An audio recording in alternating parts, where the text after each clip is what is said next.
కదా ఒక dialogue piece separate piece ఏదో ఉంటుంది. అలాగే అలాగే హైబ్రిడ్ పిల్లలు అంటుంది. అలాగా తన క్యారెక్టర్స్ గుర్తుండిపోతాయి. అది తన గొప్పతనం. అవి వాస్తవికంగా ఎక్కడో ఇంకా ఉండి ఉంటాయి, వాళ్ళు ఎక్కడో జీవించి ఉంటారు అన్న ఫీలింగ్ ఇస్తుంది. అలాంటి రియల్గా అతని కాన్సెప్ట్ కానీ అది చెప్పాలంటే అదొక పిచ్చి. నేను అనుకున్నది తప్ప ఇంకోలాగా కాదని. ఇందాక నాకు అన్నారు కదా, నేను మామూలుగా ఎప్పుడు నడిచి వచ్చే విధంగా నడుచుకుంటూ వస్తుంటే నాకు అలా వద్దు ప్లీజ్ దయచేసి మీరు నా క్యారెక్టర్ నడవాలి. నీ క్యారెక్టర్ నడవాలంటే ఎలా నడవాలి తెలియదు. నాకు వచ్చిన నడకే ఇది అని చెప్పి ఇందాక ఇద్దరు అనుకుంటాం. నాకు తెలిసిన నడకే ఇది కాదండి. మీరు హీరోలా నడుస్తున్నారు, స్టైలిష్గా నడుస్తున్నారు. నేను స్టైలా, నేను హీరోలాగనా అని అంటే కాదు అంటూ ఆ క్యారెక్టర్ చూస్తుంటే నాకు మీరు చాలా డిఫరెంట్గా కనపడ్డారు. నాకు రెగ్యులర్గా కనపడలేదు. మీకుండే ఆ కింగ్ నాగ్ అని కానీ ఆ గ్లామర్ మన్మధుడు యొక్క స్టైల్లో ఒక చామ్ ఉంటుంది కదా, ఈ సినిమాలో అది కనపడకుండా జీవితంలో నలిగిపోయినటువంటి, మానసికంగా ఫిజికల్గా నలిగిపోయినటువంటి ఒక మనిషి కనపడుతున్నారు. అది మీ క్యారెక్టర్ ఏంటి ఇలాగుంది నలిగిపోయినట్లుగా. బహుశా జైలు నుంచి బయటికి మళ్ళీ ఎప్పుడు వచ్చినప్పుడు మళ్ళీ ఫుల్ గ్లామర్లో కనపడతాడేమో సూటు గిట్టు వేసుకుని. అంటే అప్పుడు కూడా భారంతోటో మానసికంగా ఆ ఒక దీనితోటో ఆ సంఘర్షణతోటో ముఖంలో ఆ హెవీనెస్ తోటో జీవితంలో ఏదో పోగొట్టుకుని ఏదో సాధించాలని ఏదో అనుకోవాలని ఏదో రకంగా అయిపోయింది ఇట్లా ఈ పరిస్థితుల్లో అన్న మీమాంసలో నలిగిపోతాం. ఆ నలిగిపోవడం అనేది ఫిజికల్గా and appearance wise performance wise చూపించగలిగాడంటే అది హెడ్స్ ఆఫ్ నాగ్. మీరు అన్నట్లుగా ఇది మీకు డిఫరెంట్, ఇంకో కోణం నుంచి మీకు హొరైజన్ మీకు ఓపెన్ అయ్యింది, ఇంకొక డోర్ ఓపెన్ అయ్యింది. తద్వారా బోల్డ్ అని ఫెంటాస్టిక్ క్యారెక్టర్స్ వస్తాయి. అండ్ మీరు అనుకున్నది ఉంటుంది, మీ లాంజివిటీ ఇంకా పెరుగుతుందని అనుకుంటాను. మీ దోవలో నేను కూడా మీకు సమంగా నేను వచ్చేస్తాను నేను అనుకుంటున్నాను. అంటే ప్రతిసారి నాకు అన్ని విషయాల్లో కూడా నాకు సోర్స్ ఆఫ్ ఇన్స్పిరేషన్ అనిపిస్తుంది. అది హెల్త్ కానివ్వండి, కంపోజ్డ్ బిహేవియర్ కానివ్వండి, ఒక ట్రాంక్విల్ ఆలోచనలు కానివ్వండి, స్థితప్రజ్ఞత కానివ్వండి, ఏం జరిగినా సరే అంటే నవ్వుకుంటూ సరదాగా ఉంటాం. ఇవన్నీ చూస్తుంటే నాకు ఎంత ప్రశాంతంగా ఉంటుంది, ఎంత మానసికంగా ఉంటుందని. సో అలాగా ఈ ప్రొఫెషనల్గా కూడా ఈ సినిమాతోటి తను వెళ్ళే దారిలో వై నాట్ నేను కూడా రేపు పొద్దున ఏదైనా అవసరం వచ్చి ఓటీటీలో ఏదైనా సినిమాలు చేయాల్సి వస్తే కనుక ఏం ప్లాన్ నార్సింగ్ నువ్వే గబుని అన్నా కదా గబుకొని రెడీ అయ్యి వచ్చే రేపు పొద్దున ఇంటికి. సో ఓటీటీలో ఏదైనా సినిమాలు చేయాల్సి వచ్చినా సరే, వెబ్ ఫిల్మ్ చేయాల్సి వచ్చినా సరే దానికి కూడా మనం సమాయత్తం అవ్వాలి. దానికి నాకు ఈ రోజున నాకు తీసుకున్న నిర్ణయం నాకు కూడా ఒక ఇన్స్పిరేషన్గా అనిపిస్తుంది. Sir well done. ఈ సినిమా ప్రతి ఒక్కరికి న్యాయం జరిగింది ఈ సినిమాలో. అండ్ నా డైలాగ్ నువ్వు అనిస్తే నాకు ఇందాక నేషనల్ క్రష్, నా క్రష్ కూడా అందుకని నేను ఆ మాట అనను కానీ అనుకుంటాను అంతే, పైగా మాత్రం నేను అనను. సరే అమ్మా, ఫెంటాస్టిక్ అమ్మా నువ్వు. అండ్ ఇప్పుడు కదా తన ఫస్ట్ సినిమా హీరోయిన్గా వచ్చినప్పుడు ఆ సినిమాకి ఇలాగే నేను గెస్ట్గా వచ్చాను. ఆ రోజు నుంచి తన్ని అబ్జర్వ్ చేస్తుంటే నటనా పరంగా కానివ్వండి, తన ఇమేజ్ పరంగా కానివ్వండి, day by day film after film ఎక్కడికో వెళ్ళిపోయింది. ఇది నేషనల్ క్రష్ కాదు, ఇంటర్నేషనల్ క్రష్ అయిపోయింది అమ్మాయి. అండ్ గాడ్ బ్లెస్ యూ అమ్మా. నువ్వు ఎంత బాగా పెర్ఫామ్ చేస్తావంటే నేను చూస్తుంటే నీ కళ్ళు తప్ప ఇంకేమైనా అట్రాక్ట్ చేసుకోవు, కళ్ళు ఒకలా చూస్తుంటావు నేను. అండ్ ఆ కళ్ళతో ఏమి పలికిస్తుంది ఎక్స్ప్రెషన్ అంటే ఇంకా అంత ఇంత కాదు. అండ్ ఈ సినిమాలో ఎంత నిడివి ఉంది, ఎంత లెంగ్త్ ఉంది క్యారెక్టర్ అనే దానికంటే ఎంత ఇంటెన్సిటీ ఉంది అంటే అందులో మాత్రం చూపించగలిగింది ప్రతిదీ.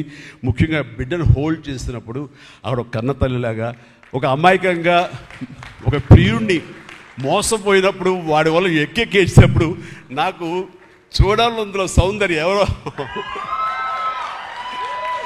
సౌందర్య వచ్చేసి అప్పారావు వస్తాడు ఇంకా కోసం వెయిట్ చేస్తానంటే పిచ్చమోహం అన్నట్టు ఫీలింగ్ వచ్చింది. అంత అమాయకురాలాగా ఉంది. అది మళ్ళీ ఇందులో కనిపించింది నాకు, ఆ సౌందర్య కనిపించింది ఆ క్యారెక్టర్ చేయటంలో. You done fantastic job. ఆ తర్వాత సీరియస్నెస్గా పెంచుకుంటూ, ఆ తర్వాత దేవాకి సపోర్ట్గా ఉంటూ అండ్ దేవాన్ని ఓన్ చేసుకునే విధంలో మాత్రం నీ ట్రాన్స్ఫర్మేషన్ కానీ నీ characterization well designed and well performed. Fantastic అమ్మా, ఫెంటాస్టిక్. అండ్ ఇంకా మిగతా క్యారెక్టర్స్ అందరూ అన్ని రకాలుగా అన్నీ బాగా చేసినా సరే, నిజంగా చెప్తాను, హృదయానికి హత్తుకుపోయిన క్యారెక్టర్ ధనుష్.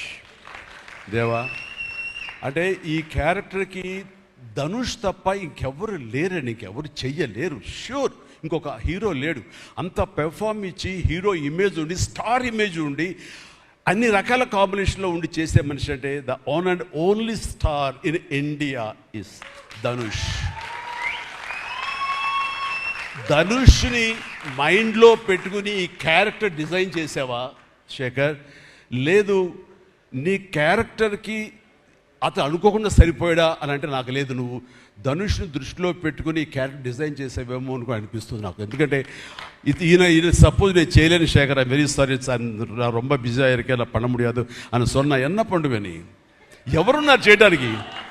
నన్ను అడిగితే నా వల్ల కాదు, నాకు వద్దని బాబు ఈ కష్టాలు ఇవి నాకు ఇలా ఎవరు లేరు. అంత న్యాచురల్గా ఆ క్యారెక్టర్లో ఇమిడిపోయి ఆ క్యారెక్టర్ని అంత బాగా చూపించడం అన్నది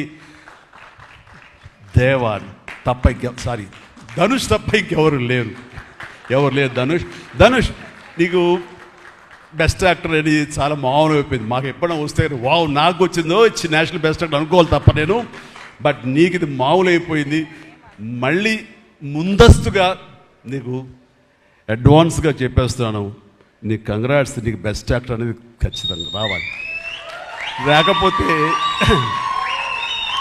నీకు నేషనల్ అవార్డ్స్ అనేదానికి మళ్ళీ అర్థం లేదు. బట్ అది నీకు ఇది మామూలే, కానీ నీకు ఈ సినిమాకి వస్తే కనుక ఇందులో ప్రతి ఒక్కరికి ఇది గర్వకారణం. అది definite you will win. Fantastic. ఇక ప్రొడ్యూసర్స్గా మన సునీల్ ఉన్నాడు. సునీల్, భారత్ వీళ్ళిద్దరికంటే కూడా వాళ్ళ నాన్నగారు నాకు అత్యంతమైనటువంటి గౌరవనీయులు. అంత పెద్ద మనిషి ఆయన, అంత నిక్కార్సైన మనిషి. ఈ సినిమా బిజినెస్లో అంత ఆనెస్ట్తో ఉండే మనుషులు ఎవ్వరు లేరు నాకు తెలిసి. నాగార్జున ఎవరి కాళ్ళకి దండం పెట్టడు, ఒక్క మీ నాన్నగారికి తప్ప. ఆయన నాకు అంతే ఇష్టం, నేను ఆయనకి అలాగే ప్రణామం చేస్తాను. అంతటి ఇది ఆయనకు పుట్టిన బిడ్డలుగా ఆయన గౌరవాన్ని కాపాడుతూ ఆయన లెగసీని కంటిన్యూ చేస్తూ మీరిద్దరు ముందుకు వెళ్ళటం, మీరే కాకుండా థర్డ్ జనరేషన్ జాన్వి కూడా అదే దాంట్లో వెళ్ళటం అనేది జరుగుతుంది. మొన్న ఒక మాట అన్నావు, చెప్పచ్చు కదా? చెప్పనా? ఓకే సార్, మళ్ళీ మాకు సినిమా చేయాలి సార్, మీరు వద్దులేవా, మీరు అది రకరకాలు చేసుకుంటున్నారు కదా మళ్ళీ ఎందుకు అని. సార్, మా నాన్నగారు మీ సినిమాలో డిస్ట్రిబ్యూట్ చేసి మేము బాగా డబ్బులు గడించాం సార్ అప్పుడు నైజాంలో. మీరు అప్పుడు నైజాంలో మీ సినిమాలు అంటే నైజాం కింగ్ అనుకునేవాళ్ళం మేము. ఆ తర్వాత మేము కొంచెం ప్రయత్నం చేసాం సార్, మాకు బాగా డబ్బులు వచ్చింది సార్, కానీ అల్లు అరవింద్ గారు ఇక్కడ పెట్టేసరికి మాకు అవకాశం లేకుండా పోయింది. ఏమనట్లే ఇప్పుడు అది కట్ చేసేస్తాలే ఆ ముక్క, లేదు అది ఎడిటింగ్లో తీసేస్తాలే. అంటే సికింద్రాబాద్లో గీతార్స్ పెట్టారు కదా, అందుకే మీకు సినిమాలు రాకుండా పోయి, సరే పక్కన పెట్టేద్దాం. ఆ తర్వాత మీ థర్డ్ జనరేషన్ జాహ్నవి సినిమా తీసి ప్రొడ్యూసర్గా అమ్మాయి రావాలనుకుంటుంది అనుకున్నప్పుడు I wish all the best for her. ఎప్పుడు కలుస్తాను అన్నాను, అదేదో మీరు ఇస్తే మీ